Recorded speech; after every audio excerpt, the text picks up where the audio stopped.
When people talk about classic American muscle cars, the conversation usually starts with the Mustang or the Camaro.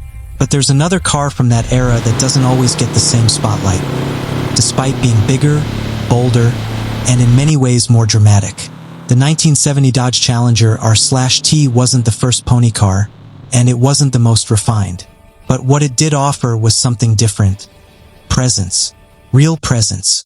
And that's why today it feels less like a competitor and more like a statement. By the late 1960s, the muscle car wars were already intense. Ford and Chevrolet had been battling it out for years, horsepower numbers were climbing fast, and buyers were demanding more performance every model year.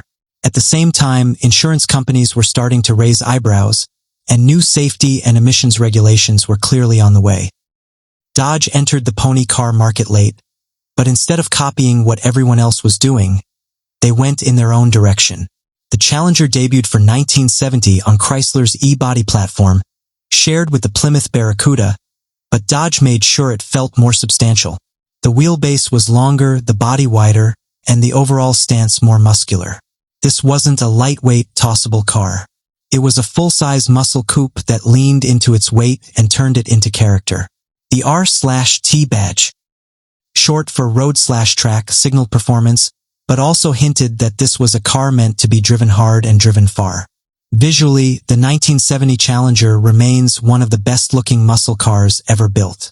The front end is aggressive without being cluttered, with a deep grille and quad headlights that give the car a serious, almost intimidating expression. The hood stretches out endlessly, especially when equipped with options like the twin scoops or the iconic shaker hood, which openly advertises the engine beneath it. Along the sides, the Challenger's design is all about mass and proportion. The Coke bottle shape is subtle but effective, swelling over the rear wheels and giving the car a planted, powerful look. The doors are long, the roofline clean, and the rear quarters wide and confident. At the back, the full-width taillight panel emphasizes the car's width and gives it a distinctive nighttime signature. Compared to rivals like the Camaro or Mustang, the Challenger simply looks heavier, and that's not a flaw. It's the point. Inside, the Challenger R/T feels surprisingly comfortable for a muscle car of this era. The dashboard is wide and driver-focused, with clear, round gauges and a logical layout.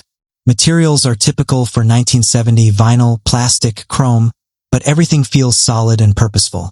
Optional high-back bucket seats offer decent support, and unlike many pony cars, the rear seats are actually usable. This was a muscle car you could daily drive, not just race on weekends. Under the hood is where the Challenger R/T truly earns its reputation. The standard R/T engine was the 383 cubic inch Magnum V8, producing 335 horsepower and plenty of low-end torque. Step up to the 440 Magnum and you get 375 horsepower, while the 446 pack, fed by 3 two-barrel carburetors, delivered brutal mid-range punch and a raw, mechanical feel that enthusiasts still talk about today. And then there's the 426 Hemi. Rated at 425 horsepower, though widely believed to be underrated, the Hemi Challenger was extreme even by muscle car standards.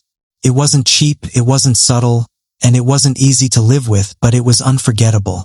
Transmission choices included a heavy-duty automatic or a 4-speed manual, and regardless of setup, the driving experience was unmistakably old school. This isn't a precision car. Steering is slower, the chassis prefers straight lines, and the weight is always noticeable.